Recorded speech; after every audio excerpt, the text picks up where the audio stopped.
Ils croyaient que c'était toi qu'ils aimaient. Ils croyaient te voir, mais ce n'était pas toi qu'ils voyaient. Ça n'a jamais été toi. Ce qu'ils voyaient, c'était un rêve caché dans l'obscurité de leur propre âme. Un masque qu'ils t'avaient collé sur le visage. Et toi? Tu étais un être réel, qui essayait de respirer sous ce masque. Carl Jung l'a dit il y a des décennies. Personne n'a écouté, ou personne n'a voulu entendre. Parce que la vérité dérange. Bien plus que les mensonges sucrés du romantisme. L'amour n'est pas un hasard. Ça ne l'a jamais été. Cette attirance soudaine, ce que tu appelles le coup de foudre. Ce n'est pas une étincelle. C'est tout ce que l'inconscient a accumulé pendant des années. Qui prend feu en un instant. Ce lien qui semble spontané, il ne l'est presque jamais. Il porte en lui des années entières. Des besoins jamais comblés. Des émotions étouffées. Des blessures jamais traitées. Et cette architecture invisible de l'âme, qui te pousse vers certaines personnes et t'éloigne des autres. Aujourd'hui, je vais te révéler deux choses. Il n'existe que deux raisons pour lesquelles on tombe amoureux de toi. Deux. Et aucune des deux ne se trouve à la surface. Elles sont enfouies dans les couches les plus sombres, les plus intimes de l'âme. Et quand tu les auras comprises, tu ne regarderas plus jamais l'amour de la même façon. C'est difficile à accepter, mais commençons. Quand quelqu'un t'admire, la plupart du temps, il ne te voit pas.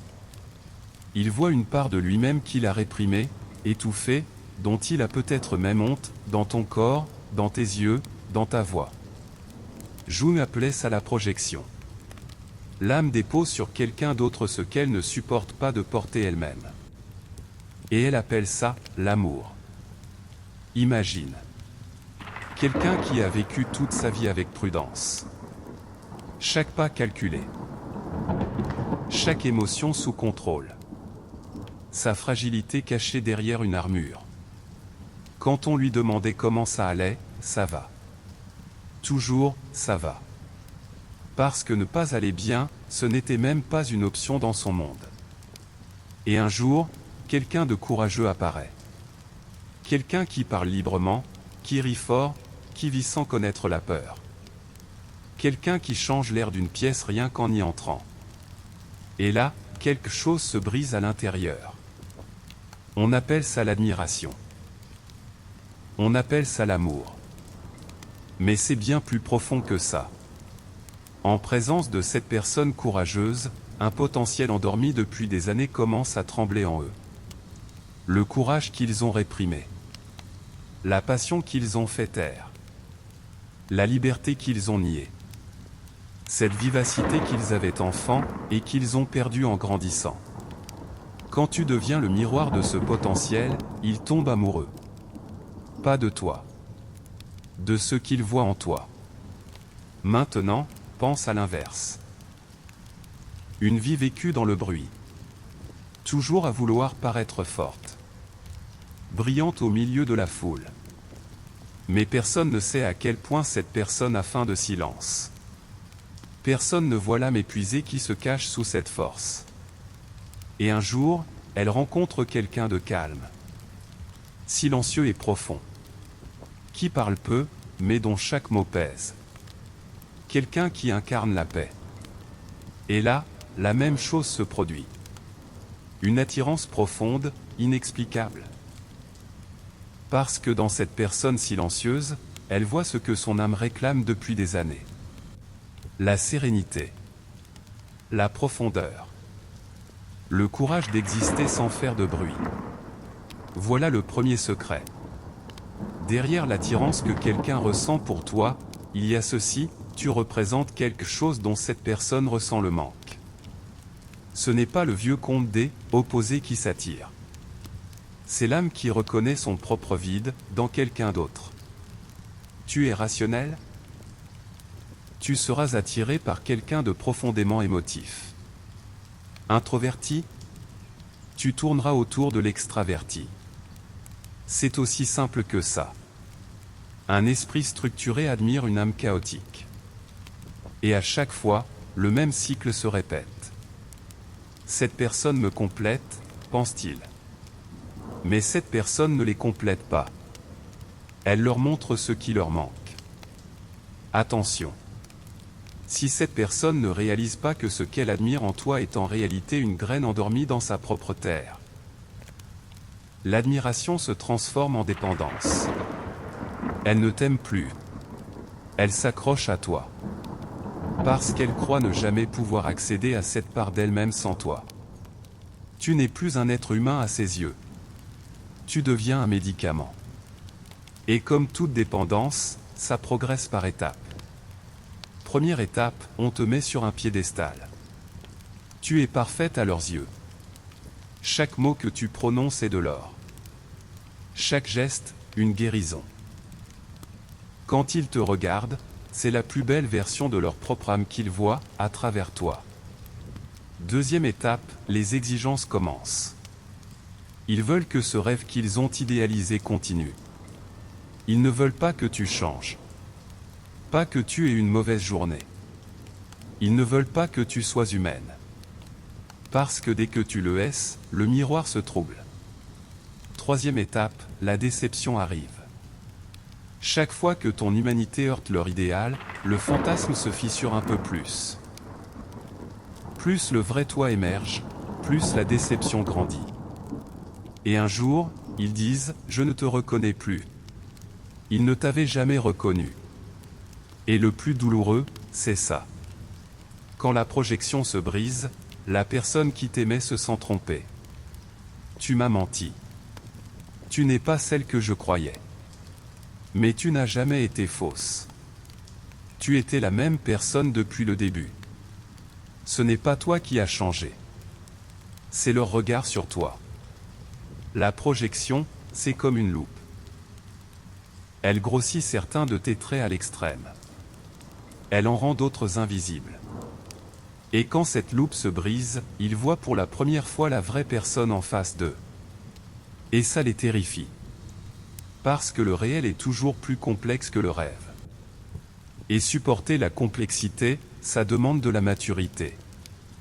La plupart des gens n'ont pas cette maturité. Alors au lieu de pleurer la projection brisée, ils t'accusent, toi. Ils partent. Et ils reconstruisent la même projection sur la personne suivante. Le même cycle. La même illusion. La même fin inévitable. Jusqu'au jour où ils s'arrêtent. Jusqu'au jour où ils regardent dans le miroir et se disent « Peut-être que le problème n'est pas chez les autres. Peut-être que ce que je cherche est en moi. » Ce qu'ils voyaient, c'était leur propre projection. Depuis toujours. La réalité frappe à la porte et la projection se révèle. Le côté le plus cruel de la projection, tu sais ce que c'est ? La personne qui t'aime, t'utilise. Pas volontairement. Pas par malveillance. Mais poussée par l'inconscient. Elle essaie de prendre en toi ce qu'elle a peur de cultiver en elle-même. Et toi, tu ne peux pas le donner. Parce que personne ne peut vivre l'individuation de quelqu'un d'autre à sa place.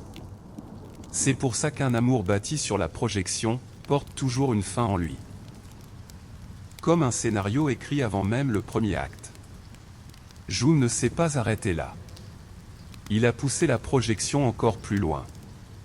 Dans des territoires bien plus sombres. L'anima et l'animus. En chaque être humain vit une image du pôle opposé.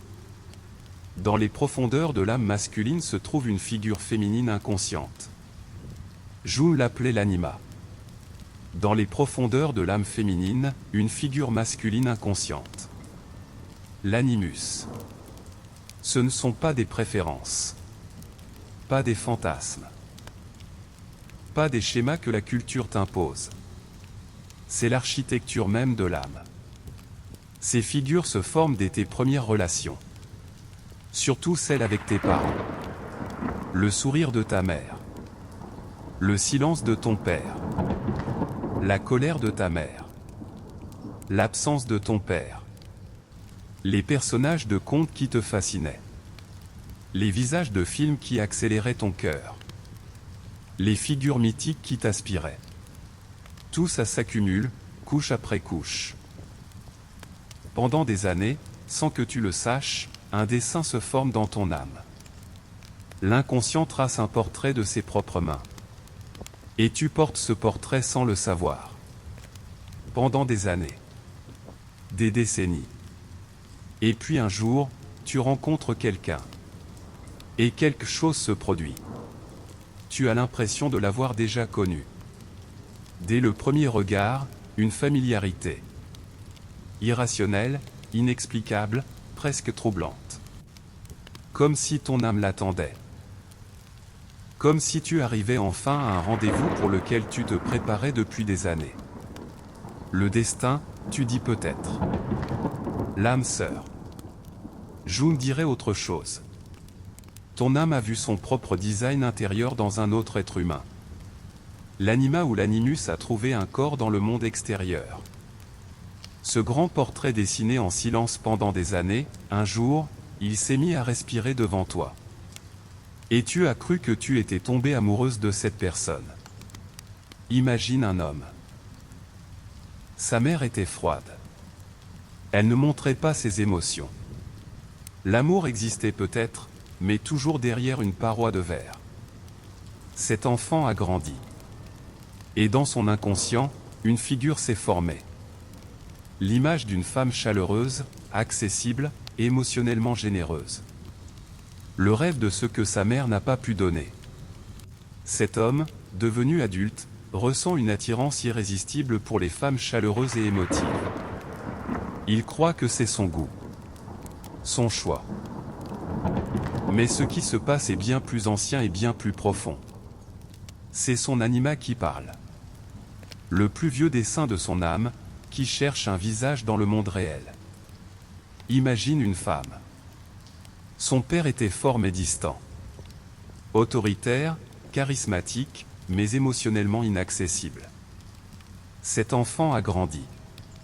Et dans son inconscient, une figure s'est formée. Un homme fort mais aussi capable de fragilité. Qui fonde son autorité non sur la violence, mais sur la profondeur. Le rêve de ce que son père aurait dû être, mais n'a pas pu. Cette femme, devenue adulte, est attirée par des hommes charismatiques mais inaccessibles. À chaque fois, le même type. À chaque fois, la même déception. Et à chaque fois, elle dit « Je n'ai pas de chance ». Mais la chance n'a rien à voir là-dedans. C'est son animus qui parle. Le même dessin, le même portrait, qui réapparaît en boucle sur des visages différents. Voilà le deuxième secret. Quand quelqu'un tombe amoureux de toi, c'est peut-être parce que tu ressembles à cette image inconsciente qu'il porte en lui depuis des années. Pas en apparence. Peut-être même pas en comportement. Mais dans ton essence, tu déclenches quelque chose. Quelque chose de profond, d'ancien, qui met toutes ses émotions en mouvement. Même si ça n'a pas de sens, l'instant de l'attirance s'en moque. Parce que ce n'est pas le travail de la logique. C'est le travail de l'âme. Mais il y a un piège ici. Un très grand piège. Quand quelqu'un tombe amoureux de toi à travers cette image inconsciente, il ne te voit pas. Il voit un rêve. Une idée sacrée. Une construction psychique. Tu deviens l'écran d'un scénario écrit bien avant qu'il ne te connaisse.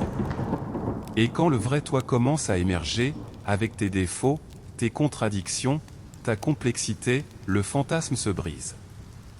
Ce qui semblait divin devient déroutant.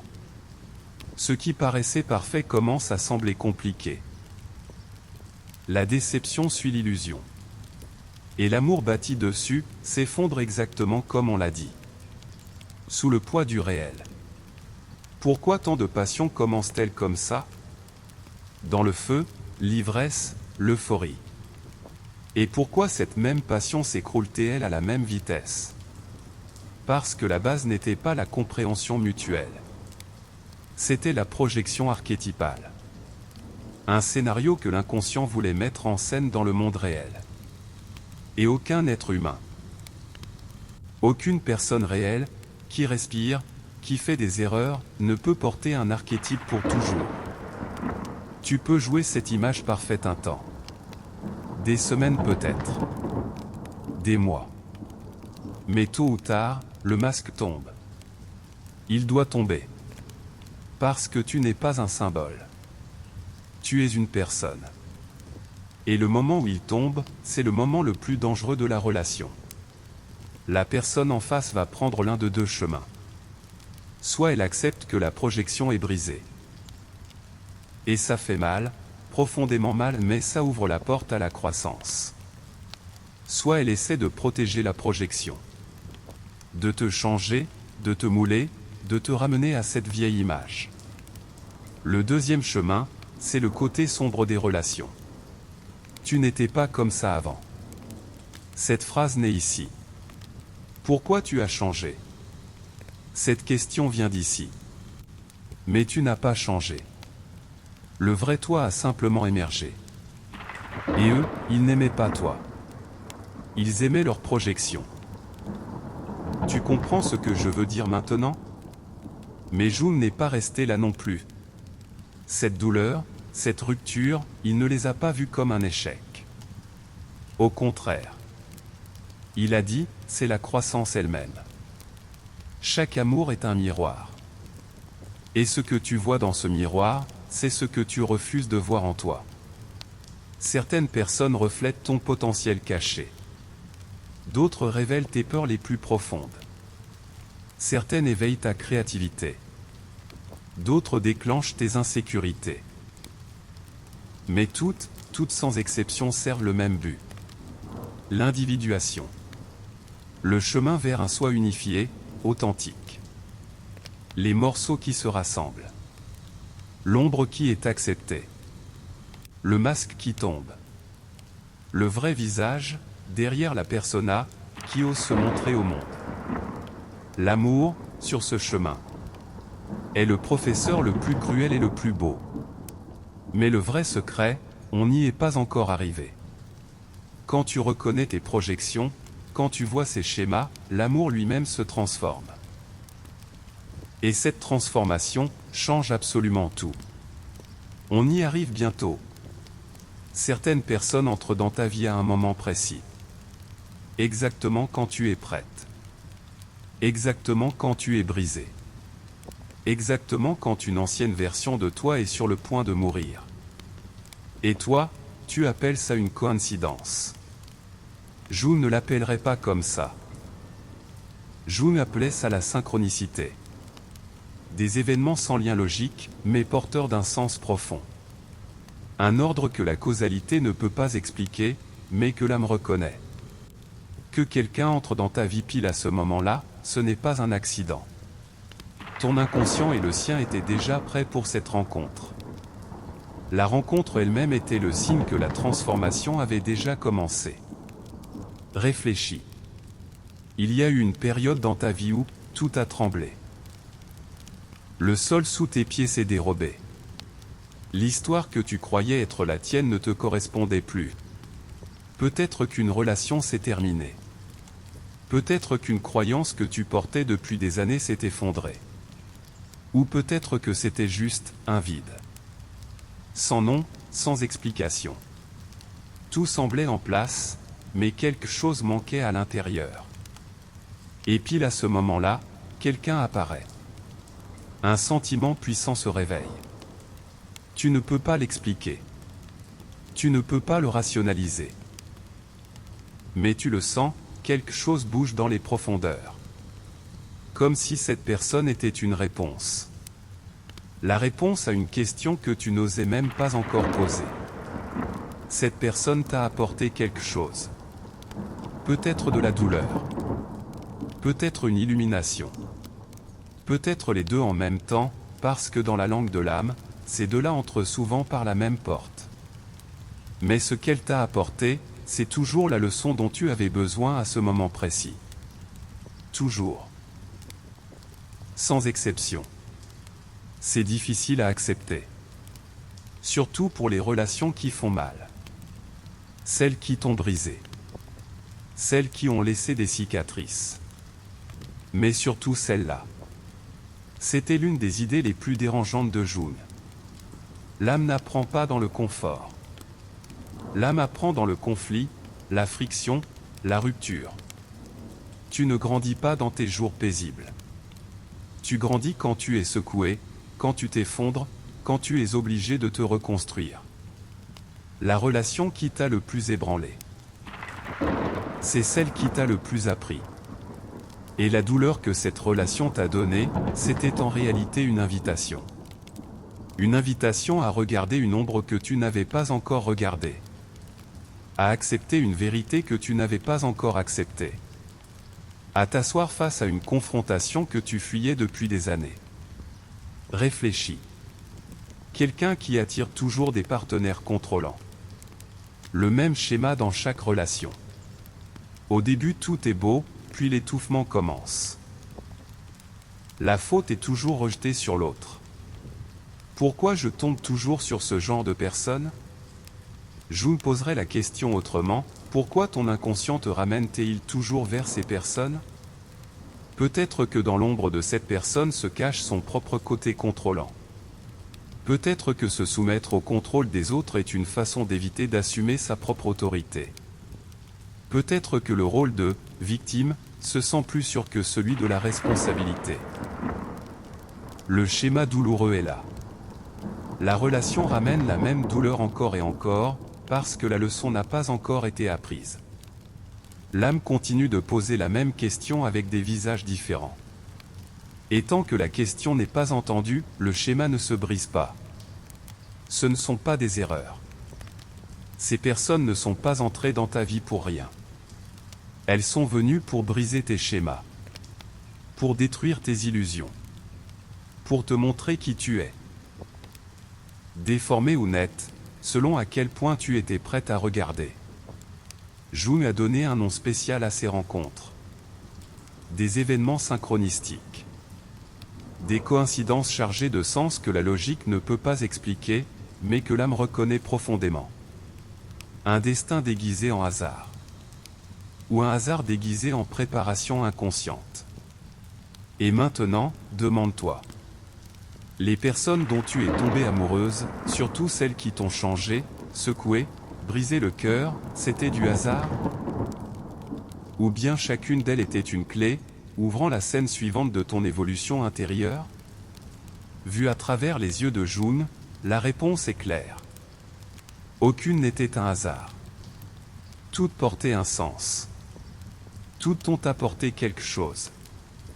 Et ce qu'elles t'ont apporté, mène toujours au même endroit. Je veux que tu penses à tes relations passées un instant. La première. La plus intense. La plus douloureuse. Et maintenant, pose-lui cette question, qu'essayais-tu de m'apprendre? Ton premier amour t'a peut-être appris à t'attacher. Le deuxième, peut-être à poser des limites. Le troisième, peut-être à reconnaître ta propre valeur. Et peut-être que celui qui t'a fait le plus mal, t'a appris à te regarder en face. Chacun était une porte. Et derrière chaque porte, une part de toi attendait. Attendait d'être acceptée, d'être vue, de rentrer à la maison. On arrive maintenant à l'essentiel. Disons que tu as reconnu tes projections. Et maintenant, qu'est-ce qui se passe? Quand tu vois tes schémas inconscients, quand tu distingues la voix de ton anima ou de ton animus, quand tu fais face à ton ombre, que devient l'amour? Il se transforme. De la racine. De l'essence. Complètement. Tu ne cherches plus quelqu'un pour te compléter. Tu as commencé à te compléter de l'intérieur. Tu n'attends plus que quelqu'un t'apporte la paix. Tu as trouvé la source de ton agitation en toi-même, et tu l'as résolue. Ce n'est pas la mort de l'amour. C'est la première vraie naissance de l'amour. Je veux te montrer la différence. Imagine deux relations. La première. Deux personnes. Attirées follement l'une vers l'autre. Passionnées, intenses, à couper le souffle. Mais elles ne se voient pas. Pas du tout. L'une voit en l'autre le remède à son propre manque. L'autre voit l'incarnation d'une image inconsciente portée depuis des années. Projection sur projection. Illusion sur illusion. Au début, tout est parfait, enivrant parce qu'ils jouent les rêves l'un de l'autre. Mais quand les rêves se heurtent au réel, les craquements commencent. Pourquoi tu n'es plus comme avant? Pourquoi tu ne me comprends plus? Pourquoi tu as changé? Personne n'a changé. La projection a juste fondu. Et en dessous, deux étrangers se regardent en face. La deuxième. Deux personnes. Qui ont rencontré leurs ombres. Qui s'y sont confrontées. Qui s'en sont imprégnés. Toutes les deux ont souffert, se sont brisées, se sont relevées. Toutes les deux se connaissent assez pour reconnaître leur propre projection. Elles sont attirées l'une par l'autre, oui. Mais cette attirance est différente. Plus silencieuse. Plus profonde. Moins enivrante, mais tellement plus solide. Parce qu'elle voit la personne en face non pas comme un symbole, mais comme un être humain. Avec ses défauts. Ses contradictions. Son obscurité. Ses ombres. Et après avoir vu cette obscurité, elles choisissent quand même de rester. Ce choix, c'est l'amour lui-même. Pas la projection. Pas la dépendance. Pas le besoin. Le choix. Dans la première relation, on dit « amour ». Dans la deuxième, l'amour existe vraiment. Une relation basée sur la projection, c'est un rêve. Beau, peut-être, mais qui disparaît au réveil. Le vrai amour se vit les yeux ouverts. Et aimer les yeux ouverts, c'est l'acte le plus courageux au monde. Parce que vraiment voir quelqu'un, c'est voir son obscurité avec elle. Et rester après l'avoir vu, seule une personne en paix avec sa propre obscurité peut faire ça. Selon Jung, la personne sur le chemin de l'individuation cesse d'utiliser l'amour comme un outil. L'amour devient une expérience. Elle ne voit plus la personne en face comme le remède à son propre manque. Elle la voit telle qu'elle est. Et ce regard demande à la fois du courage et d'avoir souffert. Parce que seule celle qui a fait face à sa propre ombre peut supporter l'ombre de quelqu'un d'autre. Seule celle qui a accepté sa propre fragilité peut tenir la fragilité de l'autre sans la juger. Seule celle qui a retiré sa propre persona peut supporter le visage nu de l'autre. Sans individuation, l'amour est deux personnes incomplètes qui se volent l'une l'autre. Se volent la paix, la force, la plénitude. Sans même s'en rendre compte. Même avec les meilleures intentions. Avec l'individuation, l'amour, c'est deux personnes entières qui s'ouvrent l'une à l'autre. Pas voler, partager. Pas compléter, accompagner. Pas le besoin, le choix. Le gouffre entre ces deux exemples est vertigineux. Et de quel côté du gouffre tu te tiens, détermine comment tu vivras l'amour. Alors maintenant, pose-toi la question. Pourquoi les gens tombent-ils amoureux de toi? Parce que soit tu reflètes quelque chose dont ils ont désespérément besoin. Soit ils retrouvent en toi des parts d'eux-mêmes qu'ils avaient oubliées. Dans les deux cas, l'amour ne parle pas vraiment de toi. Il parle de leur propre âme, qui essaie d'évoluer, de se rassembler. Et c'est pareil pour toi. Chaque personne dont tu es tombée amoureuse était une carte de ton âme. Ceux qui reflétaient tes parts manquantes. Ceux qui ressemblaient à tes images intérieures, ton anima ou ton animus. Sciemment ou non. Ceux qui cherchaient en toi les clés du prochain chapitre de leur croissance. Certains sont venus pour réveiller ceux qui dormaient en toi. D'autres pour t'enseigner ce que tu refusais d'apprendre. D'autres encore, juste pour te montrer ton propre reflet. Déformé ou clair, selon à quel point tu étais prête à regarder. Et ces relations n'avaient pas toutes besoin de durer. Certaines étaient conçues pour briser des schémas. D'autres pour détruire des illusions. Mais toutes Toutes ont laissé quelque chose. Une trace. Une blessure. Une leçon. Un éveil. Tout était pour toi. Ne leur en veux pas. Mais si tu ne reconnais pas ces schémas, si tu ignores tout ce que je viens de te dire, beaucoup de pièges t'attendent. Tu seras attiré par les mêmes types, encore et encore, en boucle. Tu courras après les mêmes illusions. Tu vivras la même déception sur des visages différents. Tu reconnaîtras la même douleur sous des noms différents. Et tu croiras que tu n'as pas de chance en amour. Mais ton inconscient essaie de t'enseigner quelque chose. Il pose la même question, encore et encore, de plus en plus fort, de plus en plus douloureusement. Et toi, tu n'écoutes pas encore. Selon Jung, la réponse est la conscience. Vois tes projections. Reconnais tes figures intérieures. Lis tes schémas. Comprends vers qui tu es attiré et pourquoi. Quand tu comprends ça, tu arrêtes de chercher quelqu'un pour te compléter, pour te faire du bien. Tu commences à devenir entière en toi-même. À partir de là, l'amour ne repose plus sur le fantasme, ni sur la peur, ni sur le manque. Il devient réel. Il devient libre. Et pour la première fois, il ne t'emprisonne pas. Il te libère. L'amour le plus profond n'a rien à voir avec trouver la personne parfaite. Il a tout à voir avec éveiller les parts de toi qui attendaient d'être vues. Tu ne tombes pas seulement amoureuse des autres. Tu tombes amoureuse des versions de toi-même qu'ils t'aident à découvrir. Et chaque nouvelle version est plus entière, plus vraie, plus libre que la précédente. C'est ce que l'amour dit, vu à travers les yeux de Jung. Ce n'est pas seulement l'autre. C'est toujours un voyage de retour vers toi-même.